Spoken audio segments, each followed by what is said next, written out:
Hello and welcome to the Vermilion Sports Podcast. I'm your host, Louis Michelle. Why are you? Is it cheesy when I do that? I feel like it is. You make me feel like it's cheesy. it just feels. I don't know. It brings me back to something, but I can't. Oh, it comes off of Uninterrupted. They have a segment called kneading dough, and that's literally like the same. They have like a same little intro like welcome that. to. Yeah, it's like real like classic, real elegant type. Okay, yeah. well, that's why I'm getting by. That's why I'm laughing because it's like, wow, this sounds just like kneading dough. I'll take it as a compliment. You should.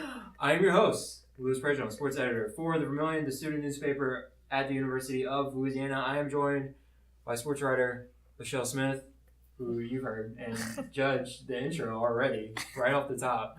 I'm also here with sports writer Charles Long. It's a classic intro. Thanks, man. And Doing it for 2 years. news writer CJ Williams. Hola. So CJ, we talked before, hours before the podcast. Mm-hmm. You said you have a food take. Oh, it's got to be at the end. Oh, well, okay, we'll tease it right here. So you have a food take so spicy. I wouldn't say it's a hot take. It's just... It's a dairy take. It's, yes. Yeah. Okay. Yeah, it's a dairy take, and we'll leave it at that. So we have a lot to talk about in this episode. We didn't record as much as we wanted to last week. We did a baseball preview, but we're back in full force with everything. The Ragin Cajun Palooza right here. We got men's basketball, women's basketball, we have baseball, we have softball. I mean, I think we're covering all bases here. No pun intended. Anyway, men's basketball. Let's start with men's basketball. The men's basketball team rattled off 2 key victories to move them into a 3-way tie for 5th place in the Sun Belt Conference. We talked about injuries, the effort, and inconsistencies have really defined this season so far for the Ragin Cajuns. But the consecutive wins over Georgia State and ULM may redefine those teams. So I want to go around. You know, they're fresh off one key victory over Georgia State, 76-72, and they defeated in-state opponent ULM 83-76 on Saturday. So let's go around the room. Let's get some reactions to these important wins. And CJ, is that what you would call them, important wins for this men's basketball team? I said they were must-win games, and they won the must-win games. That's what you do. Must-win games, you win. They found ways to win. I was particularly impressed with the ULM game. They pretty much controlled ULM the whole game. So, Charlie, how important were these? I think they're extremely important. Now you're back to 6-6 in conference play. You're at 5th place in the conference. This could be the turning point. However, this upcoming weekend, I'm very scared of. Texas Arlington and Texas State are 2 very solid opponents. Texas State especially, they're on top of the Sun Belt. So if the Cajuns can manage to pick up a couple more wins here, they can start to turn the season around. The win over ULM was huge. The win over Georgia State was a must-win, as we said, and they picked it up. The win over ULM was really big because now they're tied with ULM in the standings at 6-6.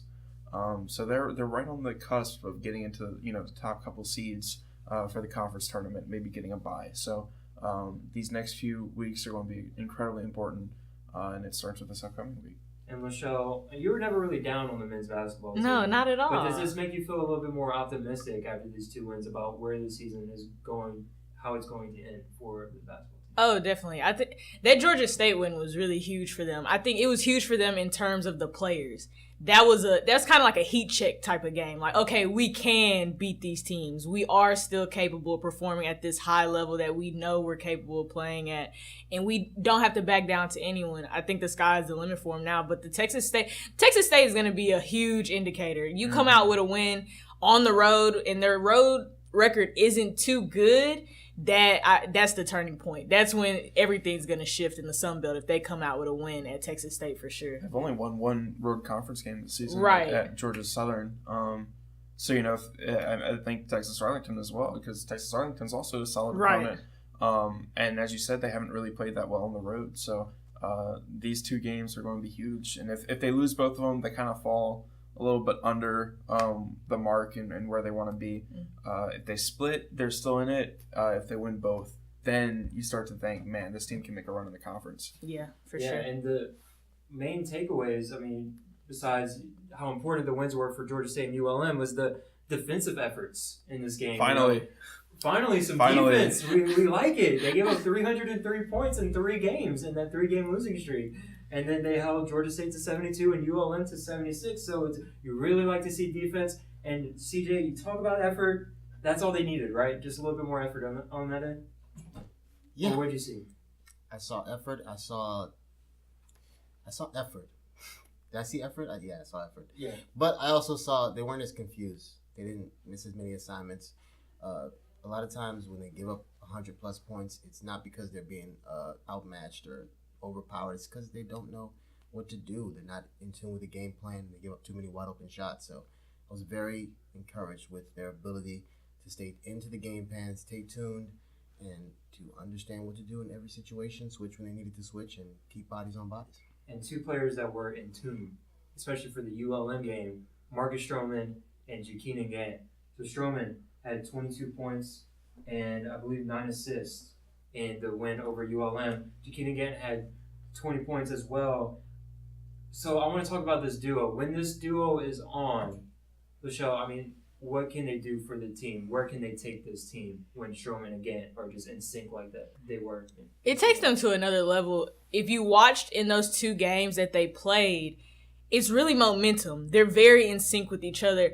I watched specifically with Stroman. He knows and understands when big moments need to happen in games. I know when they were kind of down, he actually would strategically make it to where he could throw an alley to Jakeenan and get the momentum going back in their favor and giving the team a push, which translated, especially at Georgia State, with Trajan Wesley stepping up. That was a big momentum shift. And with him and Jakeenan, and then getting the freshman involved, it turns everything around. He hit a big three and a good offensive offensive foul call he had on defense too, just because of the energy. So with them 2 clicking, they're senior leaders, of course. They've been with each other. They understand their spots.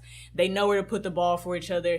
I think it's huge that they're clicking like how they are right now. They have to continue to do that to win games. Yeah. I mean, Stroman, like you said, just the ability to recognize when he's needed is what's important. Because, Right. I mean, we've seen what he could do last season defensively and stuff like that. But he had all those players around him with Bryce and Jonathan Stove and Frank Bartley that could take it on them to really get it done. So it's nice for Marcus Stroman to recognize that he's the one that has to get it done now. Yeah. And that's what he was able to do, in especially the ULM game. And, I mean, Trajan Wesley was great for in the Georgia State game. He was the outlier for them for sure. That three was huge. Yeah, and, I mean, Charlie Jakeenan Gant, the best player in the conference. Right? Absolutely. And still holding true. Yeah. I think he's definitely a shoo-in for Conference Player of the Year. Oh, shoo-in. Yeah. I like it. I like that. Yeah. So the Ragin Cajuns will travel to play UT Arlington on Thursday and Texas State on Saturday. UT Arlington ended Louisiana's postseason run in the Sun Belt Conference Tournament semifinals in 2017-2018. The Ragin Cajuns lost 71-68 after recording a school record 27 wins last season. And then Louisiana enters Texas State having won all 3 of their matchups against them last season. But as we mentioned, Texas State at the top of the conference so far this season. The Ragin Cajuns are 4-6 away from the Cajun Oak, while Texas State is 21-5 overall and 10-2 at home. So I kind of talked about this could redefine their season with a good Texas trip. Charlie, do you agree with that? Yeah, absolutely. I mean, listen, this is their toughest trip of the season. Texas Arlington is currently ranked 3rd in conference. Texas State is currently ranked 1st in conference. If the Cajuns want to make a run to get a high seed in the conference tournament, they're going to need to win at least one of these games. So it's, as you know, we've been talking about, it's going to be a very important trip. I'm very nervous for this trip but I think at the same time it's going to probably be different from what we saw in their Carolina trip, where they underestimated Coastal and App State. I think they're going in realizing that these are 2 opponents. These are 2 at the top of the Sun Belt, and that they'll need to play their best to have a chance of beating them. Right. And what are you going to look out for in this road trip, CJ, when they take on UT Arlington and Texas State? I'm looking out for confidence. They're not particularly successful on the road, and I want them to go into Texas Arlington with how do I put this? Just a swagger about themselves. The same swagger that they have at home. Mm-hmm. I want to see that on the road. And what are they going to take from these two games, Georgia State and ULM, and apply to this Texas road trip? Definitely confidence. I think even the confidence for other people to step up now is huge. So I think now they're in a good position. Now you just got to grind out wins. You got 6 games left roughly. You just got to grind out wins. People are going to have to even step up even more, but I definitely think they're in a little bit of a groove. 2-game winning streak. That's a lot. That's a good momentum to go in at the bottom of the season right now. And you got some away games, some big away games. It's just confidence at this point. And I think when you say 2-game win streak, it's like it doesn't sound impressive, but coming off that 3-game losing streak and having these 2 wins against some good opponents in Georgia State and ULM, it's nice to have that bounce back that you had in those 2 wins, and kind of gives you more confidence heading into that Texas road trip when you do need it against UT Arlington and especially Texas State. Do we want to add anything else before we move on to women's basketball? Because women's basketball also did win. I'll add this. I think there's going to be some kind of a fire for the UT Arlington game, just because of how their season ended last year in the semifinals. UT Arlington had a very talented team last season. They were very senior heavy with Kevin Hervey and Eric Neal, 2 fantastic players that they had graduate last year. And you know, I haven't done a ton of research on UT Arlington. It's kind of surprising that they're 3rd in conference after losing players of those abilities. But obviously, they're still a talented team. They're still well coached, top to bottom. But I think there's going to be something, especially from Jakina Gant, who wasn't able to play in most of that game because of sickness. I think they're going to want to beat that team. So I'm looking forward to that one. The UT Arlington one? Yeah. Over the Texas State one? The Texas State one, depending on the result from the UT Arlington game, I will be more or less excited for Texas State. If they lose, then I'll be kind of less excited for Texas State. If they win, then they start their run towards that conference, the top of the conference, and then I get really excited for the Texas State game. Oh, it's going to be a good weekend. I feel it. I feel it. I think they're going to be fun games. Let's go to the women's basketball team. They're now 7-17 after a 55-52 win over ULM. They gave up 74 and 79 in their 2 losses to Georgia Southern and Georgia State. They scored 71 in both games, but the defense being the key, they gave up 74 and 79. Is the ULM game the type of game for the Ragin Cajuns in terms of low scoring? Is that how they kind of want to keep every game? I don't know. They don't win with enough consistency for me to be able to tell, but I mean, it's good. It's good for them to keep the score down and play defense the way they did and grind out a close win. But no, I can't tell you that unless they can rattle off maybe 2 or 3 straight in the same manner. Mm-hmm. You can get a feel for what their identity is, but I don't know. But they've always been that kind of team, well, especially last season, where if they keep a team under 60 points, then they're able to win. I mean, that's kind of what we talked about, Charlie. Right. Last season, their offense wasn't anything special, but their defense was really solid, and they played with a lot of effort. This season, the defense has been kind of lacking, but you know, holding the team to under 60 points, under 55 points in this case, is exactly what you want to see from the women's basketball team. I think that's the recipe for winning. Obviously, they haven't done enough this season, but maybe for the future. Right, and I mean, not a lot of talk about in terms for the women's basketball being 7-17. They've had a lot of rough stretches of losing 9 of 10 games in the season, and then losing both those Georgia Southern and Georgia State games. It is nice to see that they did pick up a ULM win, but I think moving forward, I think these are the type of games that the women's basketball team wants to have, is these low-scoring games, dirty the game up, and then make teams play down to you, or make them on the same level, because there's no seniors on this team. There's a lot of youth, and there's been injuries, so you gotta just win however you can. And if that means making it a low-scoring affair, 55-52, then that's just what you have to do. All right, the women's basketball team will play Texas State on Saturday and Coastal Carolina on Thursday. Moving on from basketball, we go to baseball expert Charles Long. What are we looking at here? What are we looking at? Dunk contest, 3-point? What are we looking at? This is a video.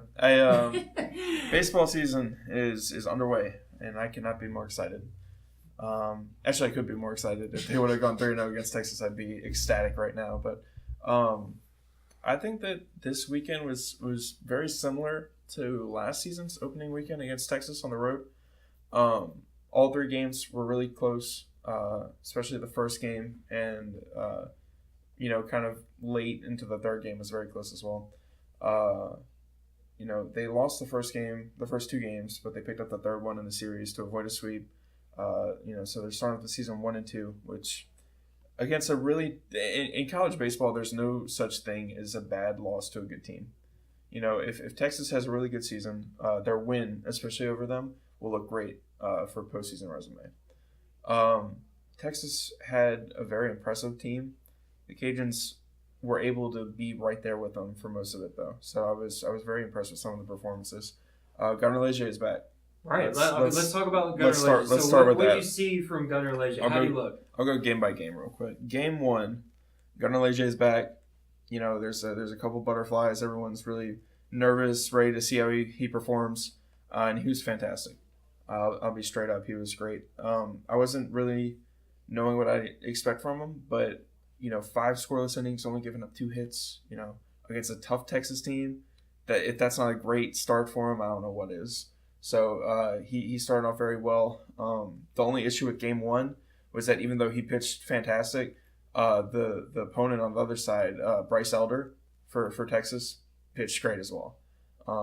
He went the first 8 innings without giving up a run. They charged him with a run in the 9th inning, but he was fantastic as well. So it was a pitcher's duel for the beginning of the game. Austin Perrin, who's a sophomore for Louisiana, came in, and he gave up a run in the 7th inning. So Texas took a 1-0 lead because the Cajuns' bats were cold.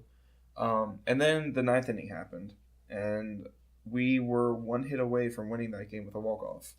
The Cajuns had the bases loaded with 2 outs, tied the game 1-1, and Hunter Castles hit a line drive. Everyone's like, all right, he hit a rocket. We're going to win the game, right to the right fielder. And you're just like, dang. And so it goes into extras. They scored 2 runs in the 10th, and at that point it was over. So that was kind of a disappointing end, but they could have won that game. They could have started the season 1-0. They were in it. Very, very close. And it went into extras. They lost in extras to a good Texas team. So the second game comes around, and it's the first game for Brandon Young, starting pitcher, junior college transfer from Howard College. And he had a pretty solid first inning, and then an absolute nightmare of a second inning. It was a nightmare for the defense as well.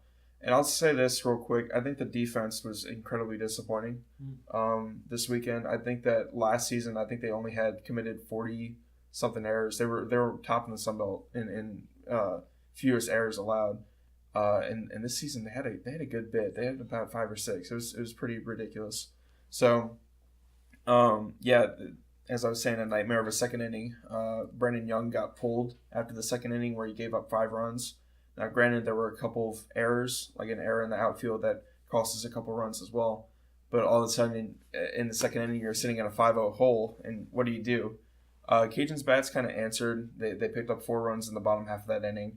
But, outside of that, the offense was really quiet, and they just couldn't get over the hump. They couldn't get the lead back.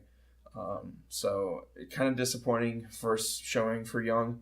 I don't blame him too much because there was a couple defensive issues, but the Cajuns lost the second game 6-5. Another really, really close game. And then the third game came around, and that was the game. My favorite one of the weekend, obviously. For reasons. Yeah. So let me talk about the pitcher before I talk about the offense. Dalton Horton, got his name. He was the starting pitcher in this game. He was a transfer from TCU, and he had some kind of arm injury. I was watching the press conference afterwards.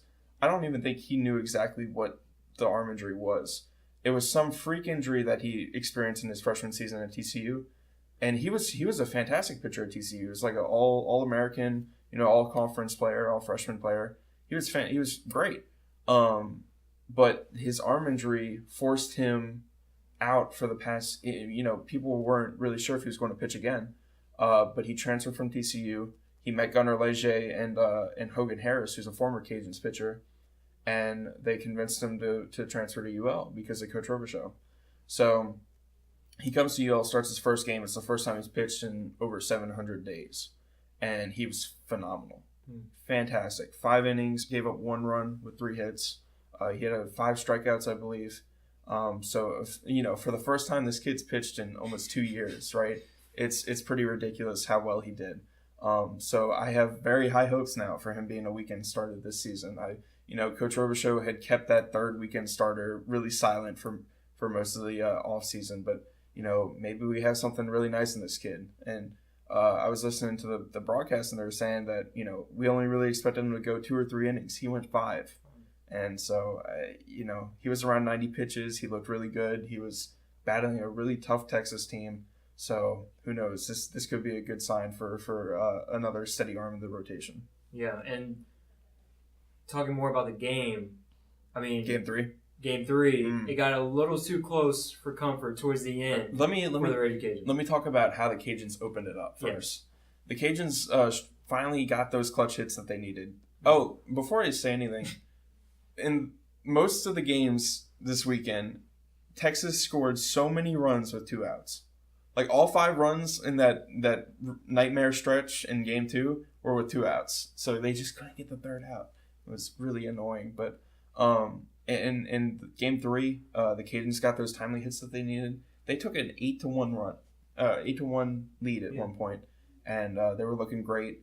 Then the late innings came around, and they cut it to 8-5. And you're just thinking, okay, come on, guys, let's close them out. Let's close it out. The 9th inning comes around, they get the bases loaded, and you're just like, okay, well now they have the leading run at the plate. They get it, it got really nerve wracking at the end of that game. They score a run on a walked batter with the bases loaded, but with they went to the bullpen and got out Armstrong, and he struck out 2 batters and ended the inning, and we're just like, thank God. And I mean, what a way to end the weekend. So if you had to sum up your thoughts on the weekend, how would you sum it up? It was a lot of fun. Yeah. It was a lot of, the Cajuns only won 1 of the 3 games, but I came away thinking this team has a chance to be very good this season. Usually when you only win 1 of 3 against a team, you're kind of pessimistic towards the rest of the season. But they could have easily won 2 or maybe even 3 of these games, all 3 of them. Oh. As I said, the second game, that huge run came with 2 outs. They were 1 out away from maybe, holding Texas to 1 run for the entire game.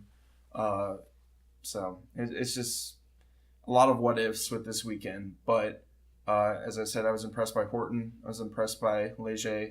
Impressed by a couple bullpen arms. And the offense really impressed me in Game 3. So I'm really excited for this season. I thought they played outstanding. You know what I'm impressed by? What's that? The softball team. Okay. Oh, segue. The softball team. So the softball team is off to an 11-0 start to the season. The best start in 4 years since 2015. Lachelle, you covered the 33rd annual Louisiana Classics. They're off to an 11-0 start. We didn't get to talk about the Louisiana softball team. But, okay, so just we can talk about how amazing they are, right? Yeah, we can. Yeah, we can talk about We can say it. They're amazing. They're amazing. Are they ever going to lose? They're not losing until May. That's CJ's take, is the softball team isn't losing too much. I count out the games. If they lose the first game they play in May, their record's going to be 54-0. They're not losing until May. So, all right, Lachelle. The first question is, well, that was a lot. Start off 54-0. I don't know if I'm sold just yet. They're really great though, so it's not impossible. I wouldn't even be mad if it happened. Like I wouldn't I'd be ecstatic. Yeah, I wouldn't be mad if it happened. I just don't want to put all that pressure on them, and then like they fail me, and then I'm disappointed, and then I have to talk bad about them. them. If they start 51-3, I'm not gonna be like. I'm just saying. I don't expect them to lose. If they go 53-1 to start it, yeah, I mean, that's a jinx on you, CJ. We got to remember what happened. I don't think we've ever told this story. What if they lose their last game of April? they go. That's so messed up. We have to talk about this story, and Michelle hasn't even heard of it. It's the podcast curse we put on Des. Did we talk about this? Oh my goodness, no. We're known for cursing. We things. told Clint about that. I think that's the only person we really talked to it about. So we've only talked to one person about this. Okay, so right before a podcast, we're about to record. We signed Des Bryant. The Saints signed Des Bryant, right? All right, so we gather around the table. Okay, the kitchen smelled very bad. To be fair, the kitchen did smell bad. So there was a reason for the candle being lit. We had a candle lit. So we lit a candle. CJ shut off the lights, and we all gather around in like this like.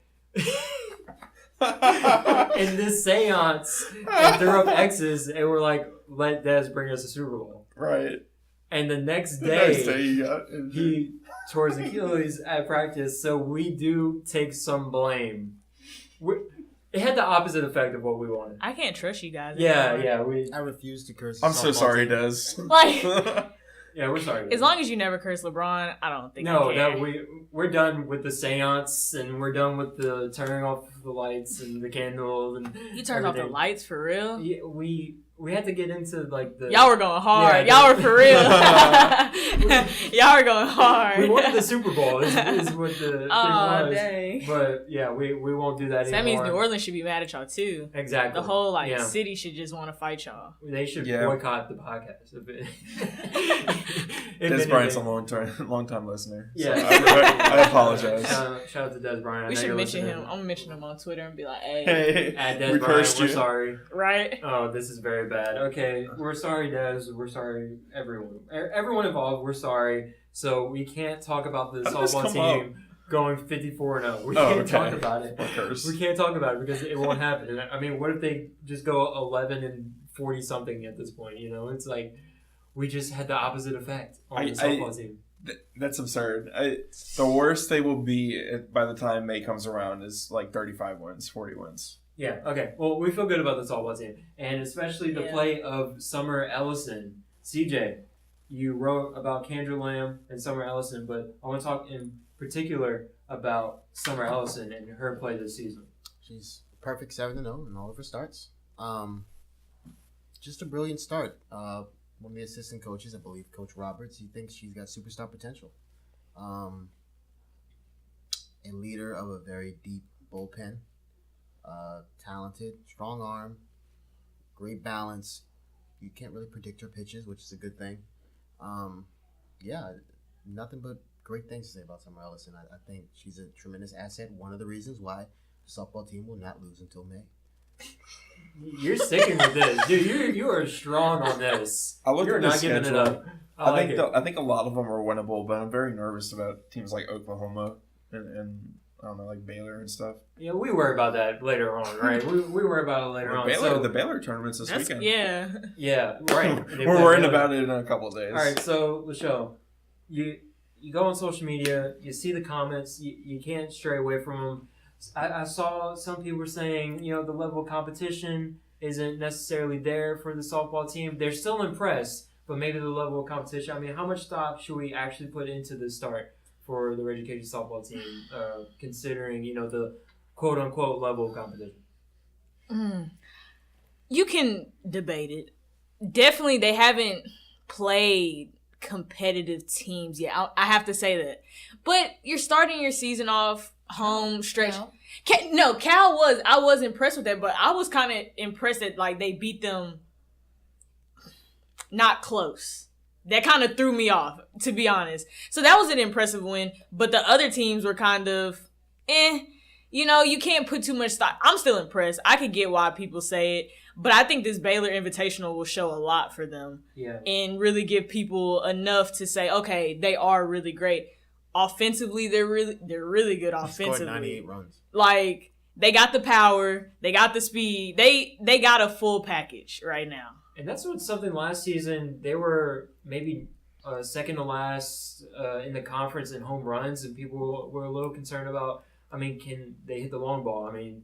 But they're showing this season that's no question. Yeah. They hit back-to-back home runs in one of the games, 3 home runs in one inning. So it's they have it this season, the power hitting. So I wanted the first 11 teams combined records. I did the research, wrote it down, because people were talking about it, but did we actually look into it? 23 and 43 combined records for the 11 teams. That's 34.8 winning percentage. CFNF Austin had the best record of the teams they faced at 8-3, and the worst team that they faced, Jackson State at 0-12. So 23-43, and I did combine the records of the teams that they will face in the Baylor Invitational. Combined record of 18-7. That's a 72 winning percentage. So maybe it's a little bit of a test. I mean, is that what you call it? A test for the team? That's definitely a test. I don't even want to say test. I think that's just show us that you're good. Mm-hmm. Show us that you really belong to be in this conversation of being a great team. I think that's really all it is. I think they're going to perform fine. They have so much spark now. I mean, we always talk about Keely Milligan. But, I mean, you got to give her credit. Like, she's that spark for them offensively. You're perfect in stealing bases right now. Yeah, we could. That's just a spark. This is Keely Milligan appreciation hour right here. I mean, I hope she's listening because we definitely she definitely should be here one day. Okay, so in the Twitter post at Keely Milligan, for at sure. Des Bryant, I want her to walk us through her process of stealing bases. What goes through her mind? How does she know when to go? How do you prepare for that? Yeah, do you know when you're gonna do? Is it premeditated? Is it spur of the moment? Things like that. Oh yeah, I wonder if there's some times where maybe Glasgow's like, yeah, maybe not steal that base, and then right. Like, you don't know what? No, I'm sure it's calculated to some point. But in the Twitter post at Keely at Des, yes, it's a random pairing of two people. You never two different spectrums. But you know what? That's what we're here for. Bringing people together like Des and Keely. Anyway, so yeah, it's kind of a little bit of a test for this Ragin Cajuns team, but there's no doubt that this team is great already. I mean, to start 11-0 and to have the best start in 4 years, I mean, just the fact that they're doing that is impressive because it's hard to win 11 games in a row despite who you're playing, and it's hard to win in the fashion that they're winning as well consistently.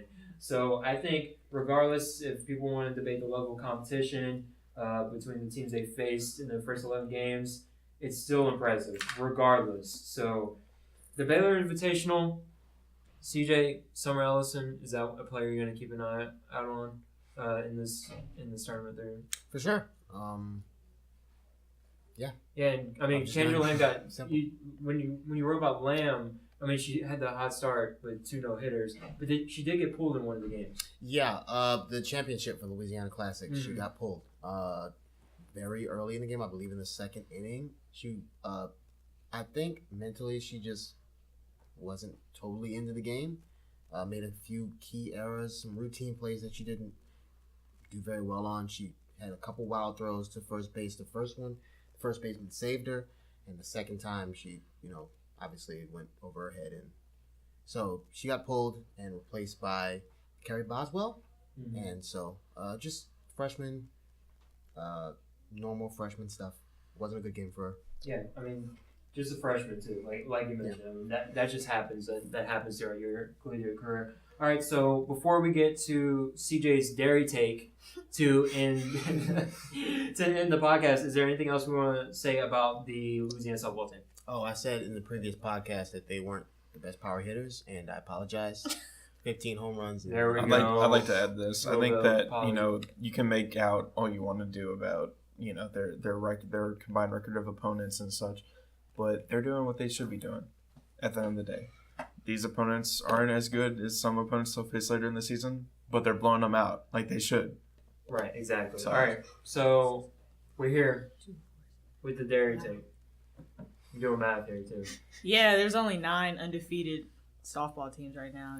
Okay, only 9 undefeated softball teams. I found Keely Milligan's Twitter because I was going to mention her. And I see she retweeted this, so thanks. Thanks for the stat there. Yeah, there we go. All right, so CJ. So this might be some recency bias. I'm going to admit it, but some recency bias. I'm going to admit it, but I had this morning my normal cinnamon toast crunch, and I had it with almond milk. And I just want to say, almond milk is the greatest invention in the history of dairy. I'm never drinking cow's milk again. Wow. Twitter is happy with that one. That's hot. That's hot. Twitter is like anti-milk. Most delicious breakfast I've had in a while. Wow. Fantastic, Andy. How do I take that? I think everyone should try Cinnamon Toast Crunch with almond milk now. Yes. Yeah. Vanilla almond milk. It's been amazing. You're late. Yeah, he's late. Oh, I am late to the party. It's been amazing. oh.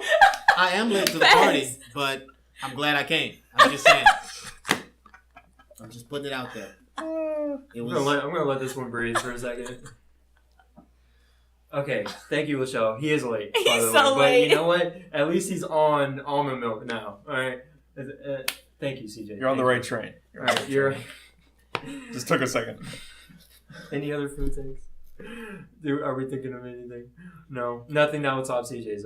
That's not. Yeah, Yeah, nothing stopping like that that. discovery he just had. All right, one more shout out before we go. Joe Harris, congratulations on winning the 3-point competition, and shout out to Hamidou Diallo for having the best dunk I've seen in a long time. Dunk Even though contest could have been better. Lachelle doesn't agree with that. Could have been better. I'm sorry. I mean, congrats to him though. You know, I can't dunk, so he's definitely, who am I to criticize you for dunking over Shaq? I mean, I'm probably at Shaq's like belly button, whatever. But I wasn't impressed. Well, okay, we need to have a little bit of a conversation right now. Talking about the celebrity game. Best celebrity to play in the celebrity game ever. We got Kevin Hart. What? He's hilarious. Oh, we talking skill or just I was gonna talk I was skill. gonna talk skill. Okay. But I know. okay, you got Terrell Owens. Obviously, we have to talk about him. Clay was good too. He dropped 23, I believe, in this last one, and he was the MVP. Ray Allen got snubbed. J. Cole has to be up there. He did dunk off an alley-oop from Kevin Hart, mind you. Ray Allen. Snubbed. Ray Allen was snubbed. I'm convinced that they picked him as MVP, or they picked Quavo as MVP. I was just kind of because I shook picked Ray though Allen. with Ray, because did you watch the segment when Del Curry brought them out to do the 3? Yeah, and that he was missed his bad. whole rack. That was I bad. almost cried. That was bad. I was like, whoa! To like be fair, the whole Legends thing was they bad. couldn't hit No. anything. No, that was that broke my heart a little. The bit. whole rack. You Yeah. can tell he was kind of like his pride was hurt on that one. He was like, whoa, the whole rack. And I kind of had a debate. I was like, in the 3-point contest, I was like, is Dirk making it past the third rack? Are we sure? Like, Dirk because did okay. But he actually did okay.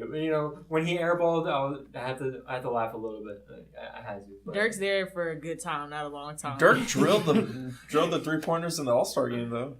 Yeah, that's right. He was hitting them deep. Did you see the tweet where everybody was like, wow, Dirk hasn't even really officially said he's retiring. The NBA's just kicking him out now. I'm like, we've never gotten a verbal statement from him saying he's we're done. slowly pushing him out. Really, They're just old. He's like, okay, they cool. got Chris out now, so it's okay. All right. Yeah, that was All-Star Weekend. The lob from Curry to Giannis probably beat out the dunk contest. Besides the Diallo dunk. I know you're not high on it. It just upsets me. He did what he did, I got excited at It that. was good, Superman jumping over Superman. It was good. I want more. You want more? I want more. You want more? And we did not get that from the plain dunk. I didn't get that. Dennis Smith having 50 attempts. Gosh. That was And still got a 50. Still got a 50. Still got a 50. You gotta put That was a limit on the laughable. attempts, man. I thought there was a limit. I thought you could only go to like 4. Three. Or You 4. get 5 total attempts for the whole contest. Oh, he used all that on He that one used like dunk. 10 of them on that Oh, one. yeah. I mean, 5 total retries. Now, I was nostalgic with the J. Cole dunk, him jumping over Cole with Speak the on J. jersey. Cole. J. Cole's a stand-up guy. Stand-up guy, Dreamville. So And he almost done. So I need shout out to J. Cole. mention him too. Yeah, J. Cole had the same amount of attempts as Dennis Smith. He would have won the dunk contest. And that's my take to end the show. That'll do it for this episode of the Vermilion Sports Podcast. You can pick up the Vermilion newspaper around the UL campus. New editions come out every Wednesday. Thank you to Lachelle. Thank you to Charlie. Thank you to CJ. Thank you, almond milk. Thank you to Almond Milk. Thank you to...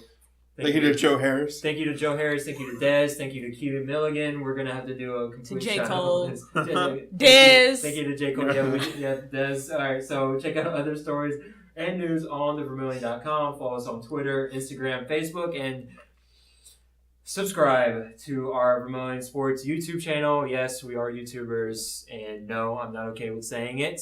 But yes, that's the podcast is uploaded on YouTube, SoundCloud, all that. That is all for this episode of, well, that's not all. What you got against YouTube? Buzzer beater. What you got against YouTube? I like YouTube.